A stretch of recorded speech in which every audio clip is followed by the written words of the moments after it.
here and all over the place, really, quite frankly, from Washington all the way down. So, Jared, before you came on, and let me get your name right before I get you in here, we had Lisa Rutherford on from the Gwinnett Accountability Project, and basically, let me bring you up to speed on this. I don't know if you heard about. Were you able to hear about the budget and everything like that? I've heard some Okay. chatter about it. All right. So, all right. So basically, they we had a meeting about the forecast of the budget in December. So during the meeting, the chair and everybody said, well, hey, if you have any comments about the budget, we're going to open up line of communication online and you can go and put your comment. Well, it came in at 90%. People did not want the budget approved. Not only did they unanimously approve the budget, the guy that's supposed to be a conservative Republican on there voted in favor of it too and gave some excuse about, hey, the cost of doing business and all of that. And my point is this, Jared, and you can give your comment. That's not what the people authorized you to do. Their voices have been heard, and this is the position that we've gotten in this country. What are your thoughts and observations? Well, the problem with a lot of elected officials is that they think that their representation ends on election day, and then they don't have to deal with their voters, constituents, or business leaders in their area until they have to. And what we see this all up and down the scale, and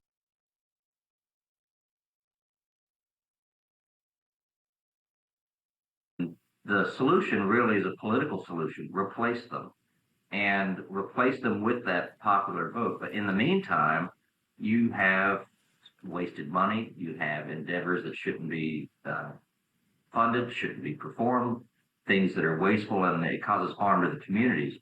In your case with the budget in Gwinnett, they asked for the public's comments, and you're saying that an overwhelming majority, you said approximately 90% of the Yes. comments that were solicited by them were to not approve it to the budget. Yes. And it's a slap in the face. I think that's a little bit further than just ignoring the population that you're supposedly a public servant assisting and working for, because you asked for additional information beyond their vote. They gave you that information, and then you slapped them down and just passed it. You said unanimously, and you said that the single Republican that was what should have been a holdout to some degree, he chopped it up as a cost of doing business. Yeah. That to me tells me how high up on the priorities his conservative Republican moniker means to him. Yeah. So I was on you guys, and thank you for your input on that. You guys had an awesome space the other night, Veterans for America First, and you guys were talking about the different needs of veterans from the aspect on the health side of things.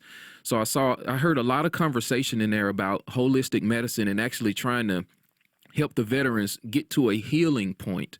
So can you give the audience a brief of what that conversation was about, and then we'll have you go into and let them know what you guys do at Veterans for America First. Sure. Well, we had a two-part spaces because it started off with a 1 hour, and we got so much information and stories from veterans, family of veterans, friends of veterans, and active duty from officers, retired officers, and people that are possibly in the transition team. I can't say too much about that. But it was a discussion asking veterans to share both their good stories with the VA, good experiences, and their bad experiences. And the purpose was in total to create best practices for the VA moving forward, and to assist Secretary Doug Collins, who is the appointed Secretary of the Veterans Affairs Department, and to give him a little bit of a guidance for what the veterans feel is either their good points or where they need to improve. And when we got into the medical side of things, it turned into, I would say, the gravity point.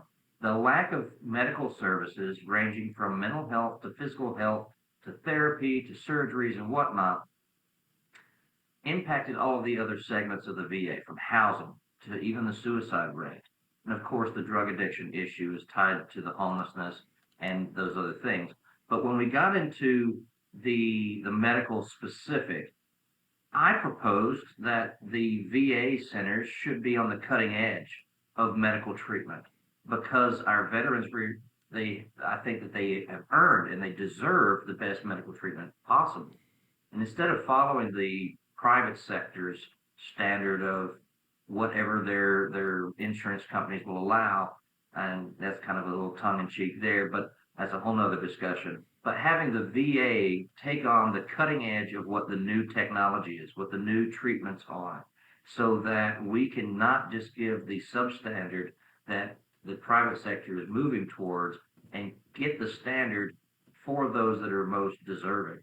And, that includes holistic medicine. That includes some trials, some other things that if you don't look at the medical treatment based upon the cost factor, and you look at what is the benefit to the soldier, to the veteran, to the family member, or to any patient in general, the best services are the proper services. And although we didn't talk about this on that spaces, there was a parallel about the public getting the proper medical treatment. And there was a discussion about the Tommy John surgery. If you're a professional pitcher, a college pitcher, or even now a high school pitcher, you blow out your elbow, you get the Tommy John surgery. But if you're just a farmer swinging a hay bale from time to time and you have the exact same injury, why don't you get that same Tommy John surgery? And that's just one example of a hierarchy of treatments that I think is riddled through the medical profession. But we need to get into best practices and take into account not just filling people up, not just giving prescriptions to feel better, quote unquote, but actually focus on the curing, the healing arts. And sometimes that requires us thinking outside the box. Yeah. Now, there's going to be kryptonite to the big pharma industrial complex, so medical complex. So that's going to be a heavy lift, but we do holistic medicine here at my home. We try to do, natural organic foods, and, the appeal is the last thing that we definitely want to pop. And, the veterans, I mean, on a state level, they all live in states, of course, because we know we're in the United States. We don't want the mental health to become a big problem in communities and things like that. And for crying out loud, they went over, sacrificed their time away from their family, and put their lives on the line to defend this country. And they should get the very best that there is to offer. So we appreciate what you guys do at Veterans for America First. So after this break coming up, I want to have you come back and probably give us a few minutes on the organization and what you guys do there. And we'll put a bow on it. All right, so you guys stick around. We got a couple guests still waiting to come on. Make sure you like, share, and subscribe.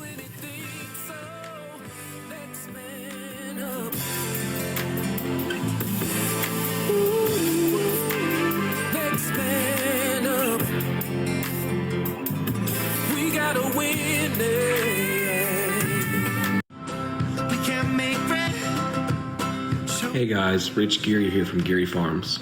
Here at Geary Farms, we believe in raising our beef the right way, naturally and sustainably. Our cattle roam freely on nutrition-rich pastures, enjoying a diet that's as pure as the land that they graze on. We treat our animals with care and respect, ensuring they live stress-free lives. It's our commitment to quality and transparency from our farm to your table. Thanks. Accelerate your business goals and brand presence on the World Wide Web by logging on to safewayhost.store to purchase domain names, web hosting, email hosting, SSL, and more. We have 24/7 customer service and support available to our clients. Get started today so you can achieve your business goals by increasing your web presence. Log on to safewayhost.store today. That's safewayhost.store. FAM USA is a manufacturing facility that produces athletic uniforms, performance wear, and children's apparel. All USA-made products. We produce uniforms for baseball, basketball, football, cheerleading, lacrosse, and volleyball. We work with a lot of high schools, middle schools, and recreational sports departments. We are a great fit for teams on a budget with a short turnaround time. Average production is about 3 weeks. FAM USA works with brands that are looking to reshore their apparel production. Been in business for 32 years, and we are located in downtown Snellville, 2110 Fountain Square, Snellville, Georgia, 770-982-9913. Hey.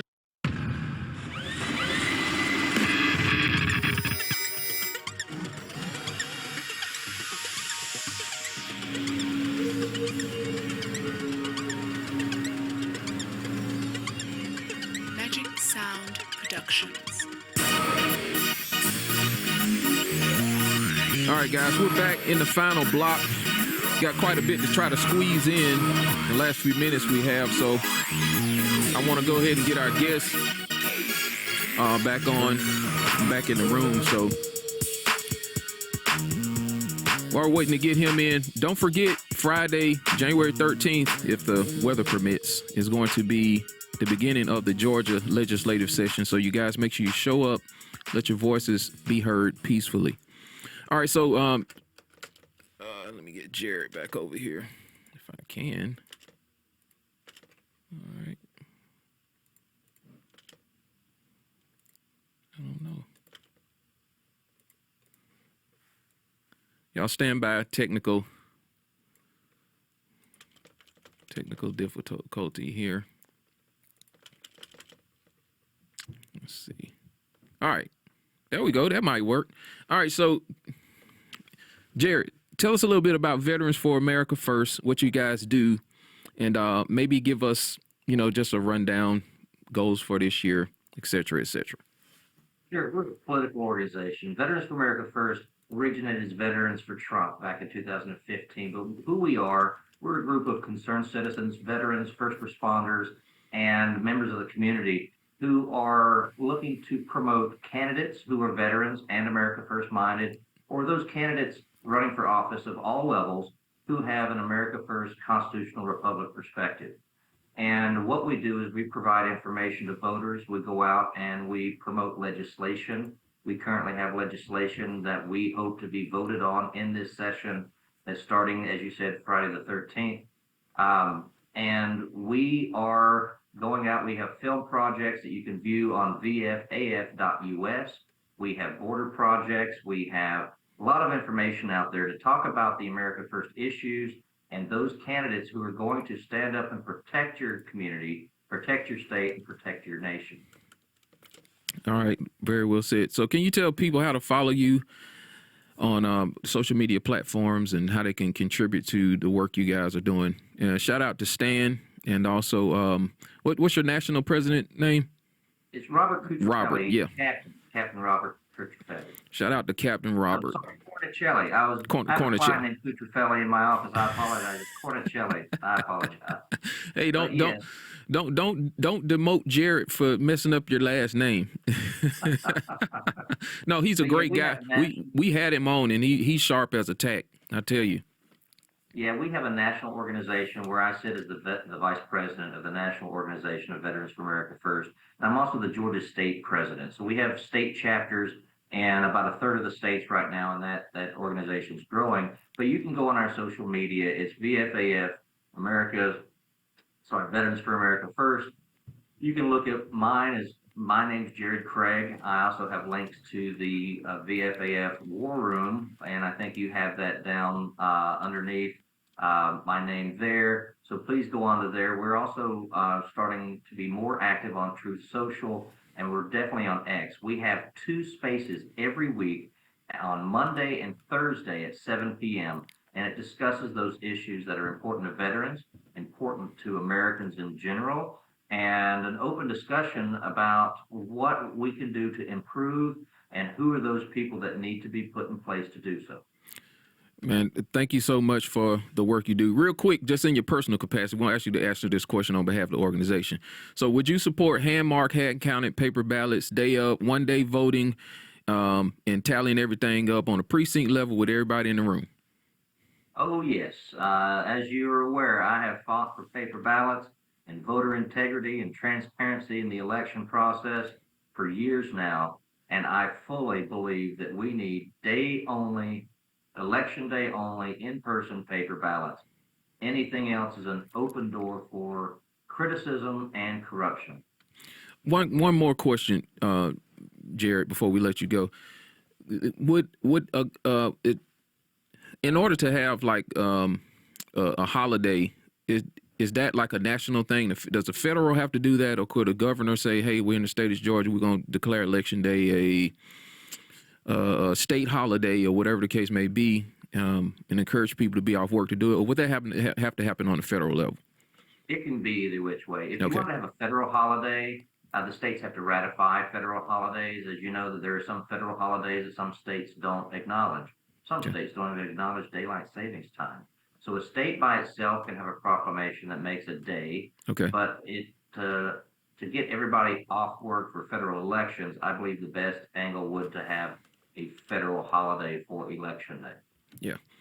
Hey, man, thank you for stopping by, man, and we look forward to having you back. Maybe we'll have you come in studio one day, and maybe we'll get Robert and Stan in that crowd, and maybe we'll patch them in, or have you and Stan or whoever wants to come in studio, and we'll just spend some time, just talk a little bit more about the organization and the work you guys are doing. Sure, looking forward to it. Anytime you need me, feel free to give me a call. All right. Appreciate that. See you next time. See you. All right. So that was